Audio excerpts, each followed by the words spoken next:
저희 교회는 참 감사한 것이 이렇게 매월 첫째 주일을 감사주일로 지키는 것이 참 감사하다는 생각입니다. 교회력에 의하면 1년에 감사주일이 딱 2번 있습니다. 맥주감사주일과 추수감사주일. 물론 우리를 향한 하나님의 뜻은 우리가 범사에 감사하는 것입니다. 범사에 감사하는 것이 우리를 향한 하나님의 뜻, 하나님의 소원이라고 그랬습니다. 그런데 우리의 삶에서 실질적으로는 범사에 감사하는 것이 쉽지는 않습니다. 그럼에도 우리는 이렇게 매월 첫째 주일을 감사주일로 지킨다는 것이 감사합니다. 왜냐하면 매월 첫 주를 통해서라도 우리가 잃어버린 감사를 회복하고 감사에 대해서 다시 한번 기억하고 또 한 달의 시작을 감사함으로 시작하면서 이 한 달을 하나님 앞에 맡기고 이런 것이 이 첫 번째 주를 감사주일로 지키는 것의 유익함인 것 같습니다. 오늘도 9월을 시작하며 감사로 시작하는 이 한 달이 하나님의 은혜와 축복 가운데 여러분 승리하는 복된 한 달이 될 줄로 믿습니다. 최근에 제가 오늘 감사주일을 준비하면서 데살로니가전서 5장 16절부터 18절 말씀을 통해서 새로운 사실을 하나 깨달은 게 있습니다. 그게 뭐냐면 데살로니가전서 5장 16절의 말씀이 어떻게 시작합니까? 항상 기뻐하라. 그 다음에가 쉬지 말고 기도하라. 어떤 분들은 그런 말씀하세요. 아니 어떻게 항상 기뻐할 수 있습니까? 어떻게 쉬지 않고 기도할 수 있습니까?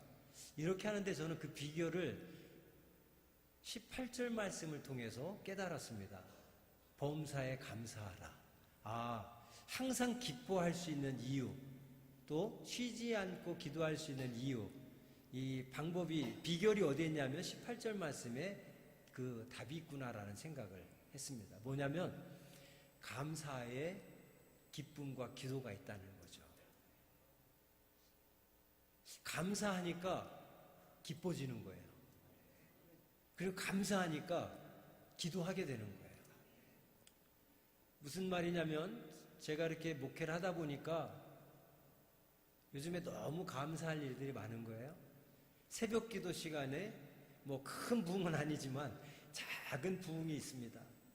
새벽 기도에 안 나오셨던 분들이 한 분 나오시면서 작은 부흥이 있어요. 그런데 그 부흥 속에서 이분들이 하나님의 말씀을 사모함으로 얼마나 새벽에 피곤합니까? 졸립니까? 그런데도 나와서 기도의 자리에 예배의 자리에 예배를 드리는데 새벽 제단을 통하여 말씀을 사모하고 말씀을 통해서 막 은혜 받는 모습들이 보이니까 제가 너무 행복하고 감사한 거예요. 그러면서 새벽마다 빠짐없이 나와서 기도하는 분들을 보면서 그분들을 위해서 새벽 제단에 기도하게 되는데 정말 그분들 한 분 한 분이 너무 사랑스러워서 너무 감사해서 진심 어린 축복의 기도가 막 나오는 거예요. 그래서 이렇구나. 정말 감사하니까 기쁨이 생기고 감사하니까 행복이 생기고 감사하니까 기도가 되어지는구나.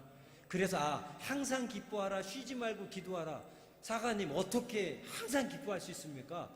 어떻게 쉬지 않고 기도할 수 있습니까? 그 비결은 감사에 있구나 깨달았습니다. 여러분 우리가 작은 일에도 늘 감사해 보세요. 감사하면 감사를 통해서 기쁨이 생기고 행복이 생기더라고요. 또 감사하니까 기도하게 되더라고요. 요즘에 참 얼마나 감사한지 다 보면 매일매일 감사한 일들입니다. 이번 주간에 우리 관리부교님께서 휴가를 가셨습니다. 늘 수고하시고 정말 없어서는 안 될 너무 귀한 분이세요.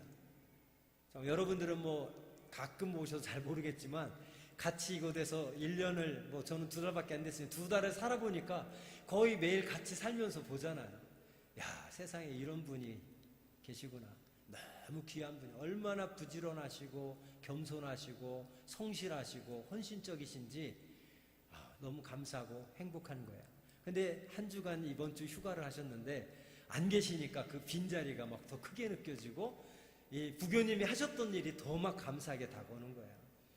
새벽 기도에 일어나면 제가 딱 일어나서 나가면 관리부교님 더 일찍 일어나셔서 교회 문 다 열어놓으십니다. 더울 때는 에어컨 미리 켜놓아서 교인들 오시면 시원하게 미리 준비해 놔주십니다. 음향 다 켜놔주시고 강대상에 또 물까지 또 다 저 마시라고 또 갖다 놔주시고 너무너무 감사했죠. 감사했습니다만 안 계시니까 그걸 다 누가 해야 됩니까? 제가 하게 됐어요. 일찍 일어나서 제가 가서 문 열어놓고 음향 켜고 에어컨 켜고 하다 보니까 처음 마음으로 돌아가는 것 같아요. 사람이 초심으로 돌아가는 것 같아요. 다시 낮아지고 겸손하고 나도 모르게 대접받게 익숙해 있진 않았을까. 교인들의 사랑받고 교인들 대접받으면서 나도 모르게 그런 대접받는 위치에 있고 섬길 줄 모르고 겸손할 줄 모르는 그런 마음과 생각은 없었을까를 한 주간 동안 많이 생각했어요. 그러면서 우리 관리부교님의 수고에 다시 한번 깊은 감사를 드리게 됐습니다.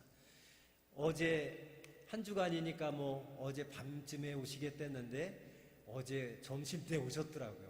얼마나 반가운지 그냥 끌어안고 왜 이렇게 일찍 오셔서 감사합니다. 어제 일찍 오셔도 막 주봇도 접고 계시더라고요. 참 감사하니까 기쁜 거예요. 그리고 그분의 섬김과 수고로 정말 감사하니까 기쁘면서 그분을 위해서 진심으로 막 축복된 기도들이 나오는 겁니다. 부교님 안 계시니까 슬러시 카페 이번 주는 어떻게 할까 걱정했어요. 걱정은 기우에 불과했습니다. 안 계시니까 우리 부교님들께서 그 빈자리를 다 또 알아서 나와주셔서 봉사해 주시고 섬겨주시는데 저는 그 모습 속에서 예수님의 모습을 봤습니다. 정말 우리의 모습 속에서 예수님의 모습이 보여져서 사람들이 내 모습 보고 마태복음 5장에서 하셨던 예수님의 말씀처럼 사람들이 너희 착한 행실을 보고 하나님께 영광을 돌리게 하라. 할렐루야. 하나님은 눈에 보이지 않습니다. 우리가 하나님 보여줄 수 없어요. 그러나 우리가 전도할 때 하나님 보여줘봐. 그럼 내가 믿을게. 그렇게 얘기하면 할 말 없습니다. 또 신앙생활에다가 사람 때문에 상처받아서 교회 안 나오면 나 사람 때문에 상처받아 못 나가겠어. 할 말 없습니다. 그때 우리가 잘하는 말 뭐죠? 사람 보고 믿는 거 아니야. 하나님 보고 믿어야 돼. 그러나 예수님은 사람 보고 믿으라고 말씀하세요. 사람들이 너희 착한 행실을 보고 하나님께 영광을 돌리게 하라. 무슨 말입니까? 예수 믿는 자들이 예수 믿는 자답게 살아가고 생각하고 마음먹고 행동함으로 믿지 않는 사람들이 예수 믿는 자가 예수 믿는 자답게 선한 행실을 보여주는 것을 통해서 예수님을 보게 하라는 거예요. 그리고 믿게 하라는 겁니다. 교회 안에서만 신자가 아니라 교회 안에서만 믿음 좋은 자가 아니라 우리의 믿음 좋음은 세상에 나가서 보여줘야 됩니다. 거룩한 영향력으로 안 믿는 자들에게 하나님의 살아계심을 보여드리고 나를 통해서 내가 하나님은 안 보여서 못 믿겠지만 당신을 보니까 예수 믿어야 되겠다. 하나님 살아계신 거야. 이렇게 얘기할 수 있어야 되는 거예요. 우리 교인들 한 분 한 분들이 얼마나 감사하고 정말 귀한지 모르겠습니다. 어제는 청년들이 우리 교육사관님과 담임사관 가족을 초청해가지고 초대해가지고 어제 여기 고척돔 야구장에 갔습니다. 태어나서 고척돔 야구 경기장 처음 가봤는데 물론 미국에 있을 때 그 메이저리그 야구 경기장 가봤습니다만 국내에서 다른 야구장 가봤으면 고척돔 생기고 한번 가보고 싶다 했는데 어제 처음 갔어요. 좋긴 좋더라고요. 가기 전에 고민했습니다. 야구장 가면 몇 시간 동안 떼약볕에서 얼굴 다 타겠다. 모자 큰 거 쓰고 가야지.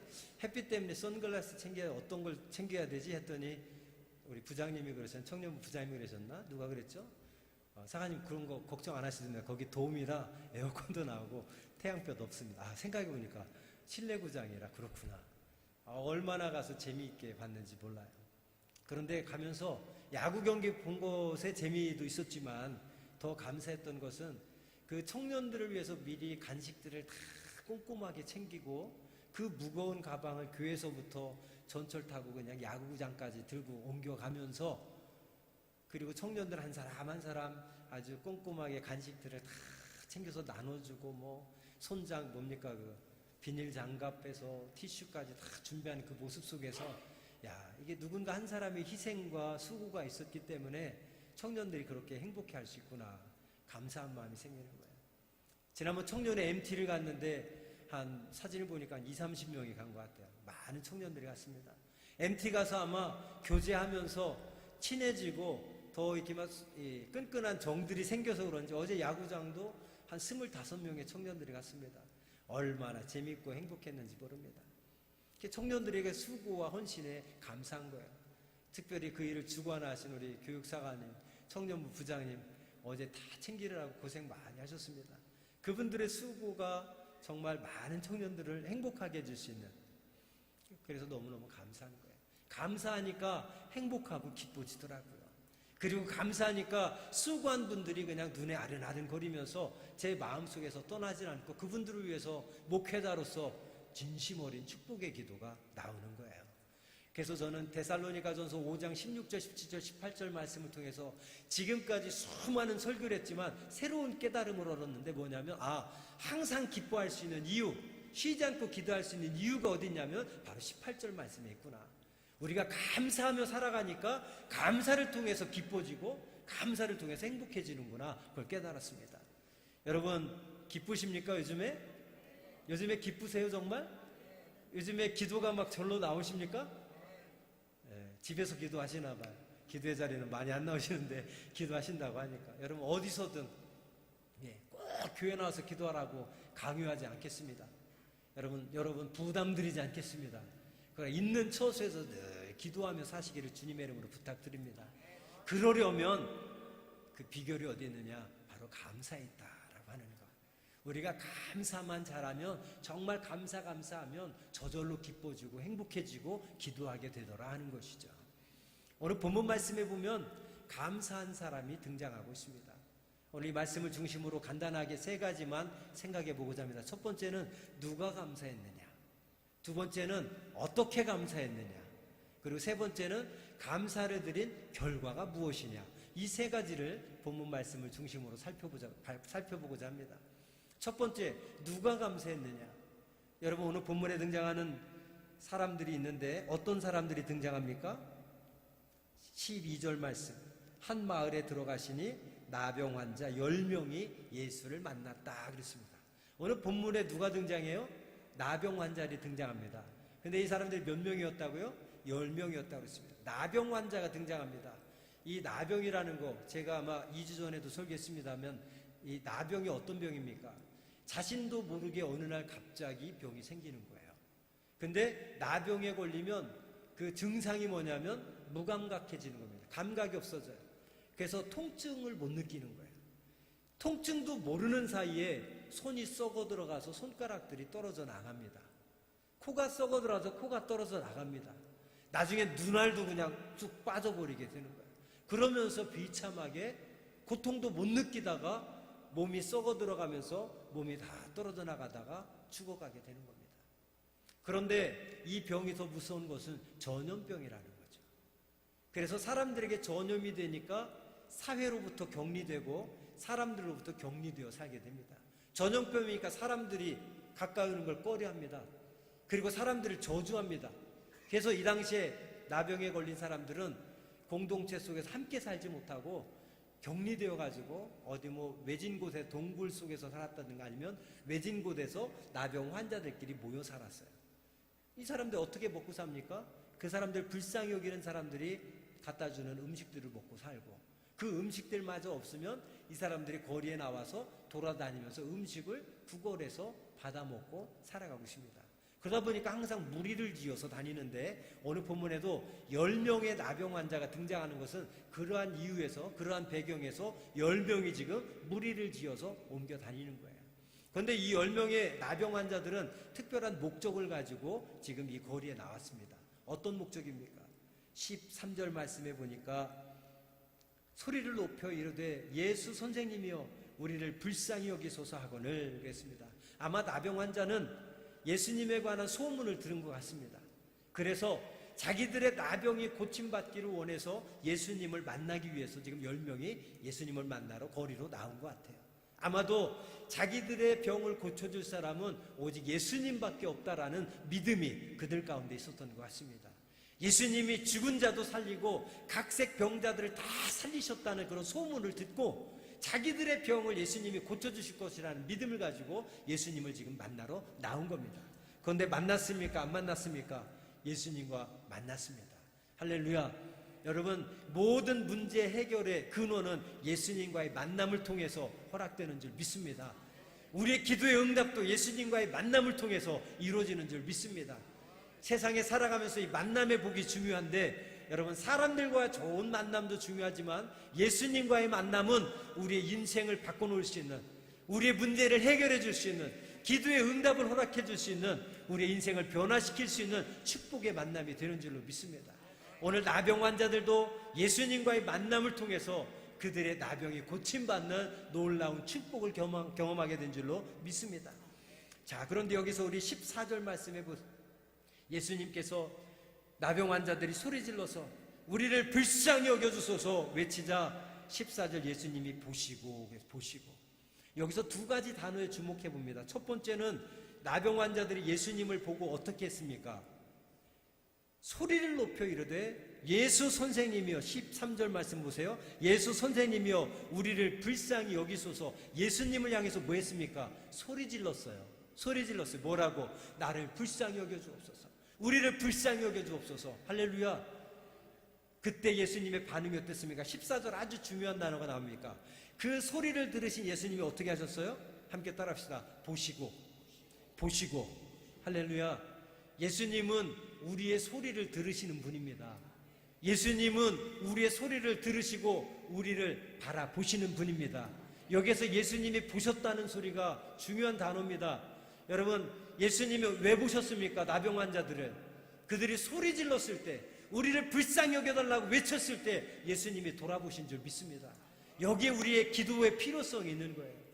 우리가 예수님 앞에 아무 말하지 않고 그냥 살아가는 것이 아니라, 우리가 문제가 생기면, 육신의 질병이 생기면, 어떤 기도 제목들이 있으면 예수님께 외쳐 부르짖어야 됩니다. 기도해야 됩니다. 예수님이여 나를 불쌍히 여겨 주옵소서. 내가 이런 문제가 있습니다. 내가 이런 어려움이 있습니다. 내가 이런 답답함이 있습니다. 여러분, 우리가 주님께 외쳐 부르짖어 기도할 때에 주님이 들으실 줄 믿습니다. 그리고 우리를 돌아보실 줄 믿습니다. 나병 환자들이 예수님을 향해 소리쳤을 때, 우리를 불쌍히 여겨달라고 외쳤을 때 예수님이 보셨다고 그랬어요. 보시기만 한 것이 아니라 보신 다음 어떻게 하셨습니까? 그들에게 축복을 허락해 주십니다. 어떤 축복? 14절 말씀 우리 다 같이 한번 읽어볼까요? 14절 시작. 보시고 이르시되 가서 제사장들에게 너희 몸을 보이라 하셨더니 그들이 가다가 깨끗함을 받은지라. 할렐루야. 그들이 예수님께 나와서 예수님과 만나고 소리질러 외치며 우리를 불쌍히 여겨달라고 부르짖을 때에 예수님이 들으시고 보시고 응답해 주신 줄 믿습니다. 축복해 주신 줄 믿습니다. 그들의 문제를 해결해 주신 줄 믿습니다. 그들의 질병을 고쳐주신 줄 믿습니다. 그런데 여기서 의아한 것이 있습니다. 그들의 나병이 어떻게 고침받았습니까? 예수님께서 그들의 몸에 손을 대고 안수를 해서 기도해 줄 때 나았습니까? 아니면 땅바닥에 흙을 그들의 몸에 발라줘서 그들이 고침을 받았습니까? 예수님은 아무 행동도 하지 않았습니다. 그냥 말씀만 하셨어요. 근데 그 말씀도 어떤 말씀 하셨습니까? 네 병이 고침받을지어다 말씀하지 않으셨습니다. 네 병이 나을지어다 선포하지 않으셨어요. 어떻게 말씀하셨어요? 응? 너희 몸을 가서 제사장들에게 보여라. 가서 제사장들에게 몸을 보이라고만 말씀하셨어요. 이 말씀이 무슨 말입니까? 신앙생활 오래 하신 분들은 잘 알겠습니다만, 이때 당시에 율법에 이 나병에 걸린 환자들이 병이 나았는지 안 나았는지, 또는 다른 어떤 특별한 병에 걸린 사람들이 그 병이 나았는지 안 나았는지를 보고 확인해서 판결해 주는 사람들이 바로 제사장들의 몫이었습니다. 그래서 이들이 사회에 가서, 가족에게 돌아가서, 공동체에 돌아가서 사람들과 함께 더불어 살아갈 수 있기 위해서는 제사장에게 먼저 가서 자기의 몸을 보여줘야 돼요. 그리고 제사장이 확인하고 병이 나았구나, 이제 제사장이 판단해서 이제 너는 병이 나았다 라고 판결해주면 그때부터 병자가 아니라 이제 정상인이 되는 겁니다. 그래서 예수님께서 나병 환자들을 향해서 먼저 가서 제사장들에게 몸을 보이라고 그런 거예요. 근데 여기서 또 하나 우리가 주목해 봐야 될 것은, 예수님은 율법을 부정하거나 율법을 무시하거나 율법을 지키지 않은 분이 아니세요. 예수님도 율법을 인정하시고 율법을 잘 따라 지키셨다는 겁니다. 제사장에게 몸을 보이라는 것은 율법에 기록된 말씀입니다. 율법에 정해진 말씀입니다. 예수님도 그 율법을 존중하고 율법대로 그 나병 환자들에게 제사장에 가서 몸을 보이라고 말씀하셨어요.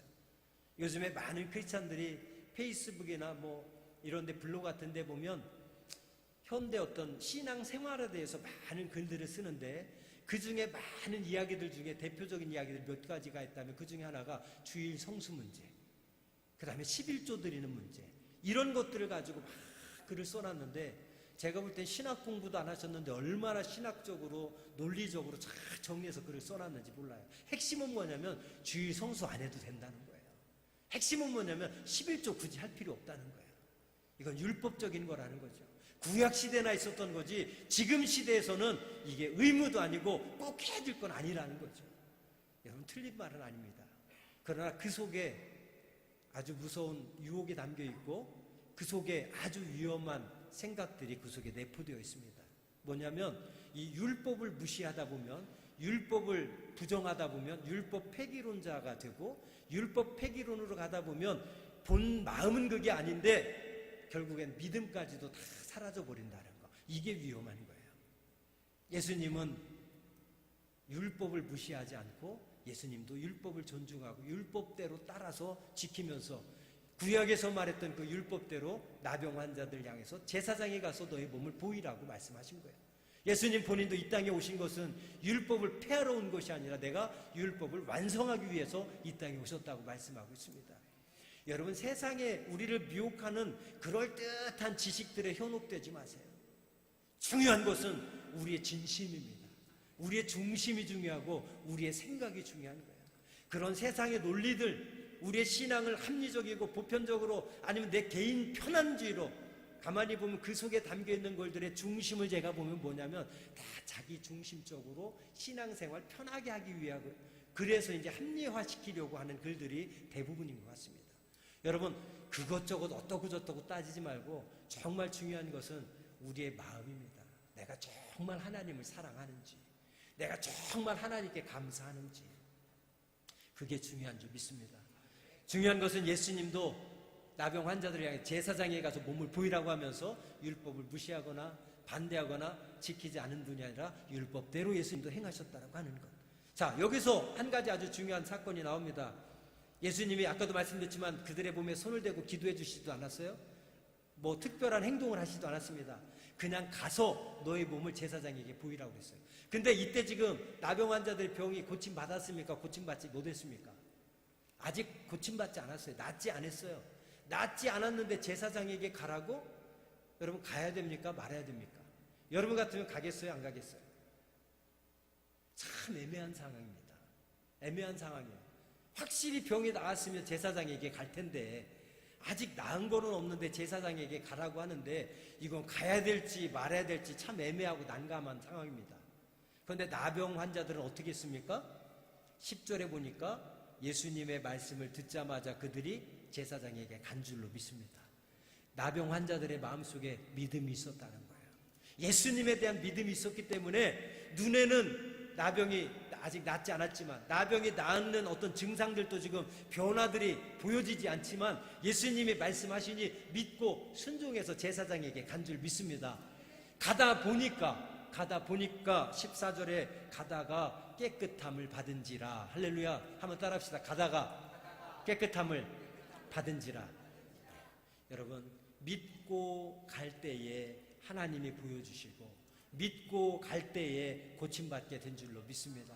여기에 우리의 응답의 비결이 있고 신앙생활의 비결이 있어요. 신앙생활은 여러분 보고 가는 길이 아닙니다. 믿고 가는 길이죠. 신앙생활하면서 우리가 왜 자꾸 힘들어집니까? 우리는 자꾸 보고 가려니까 힘들어지는 거예요. 하나님 보여주시옵소서.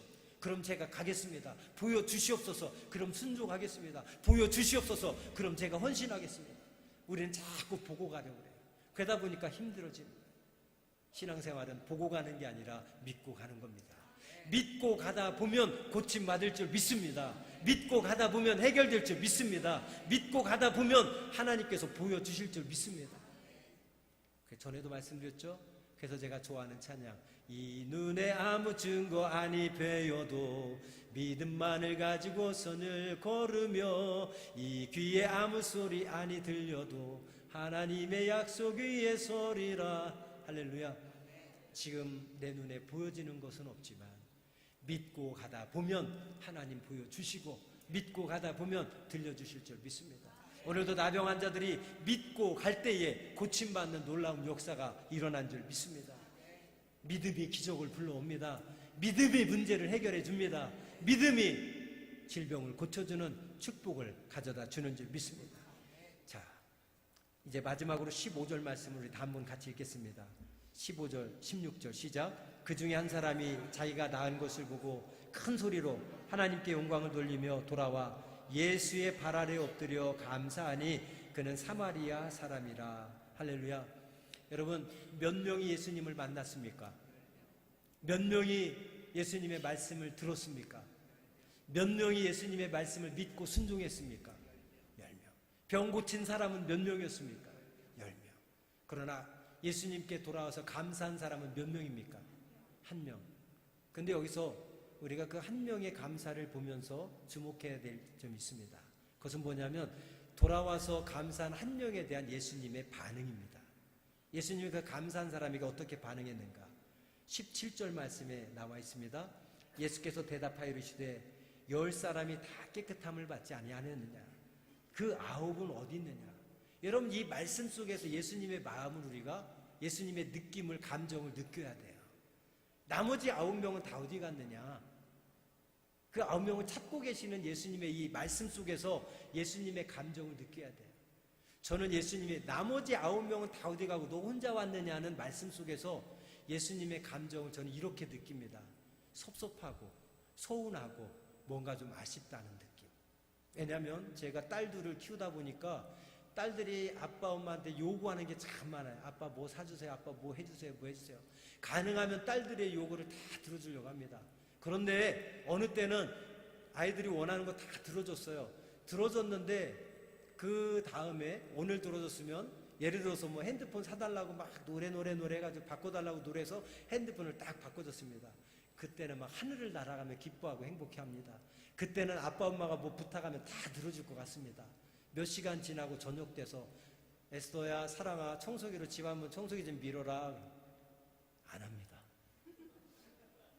그러면 서운해지는 거예요. 섭섭해지는 거예요.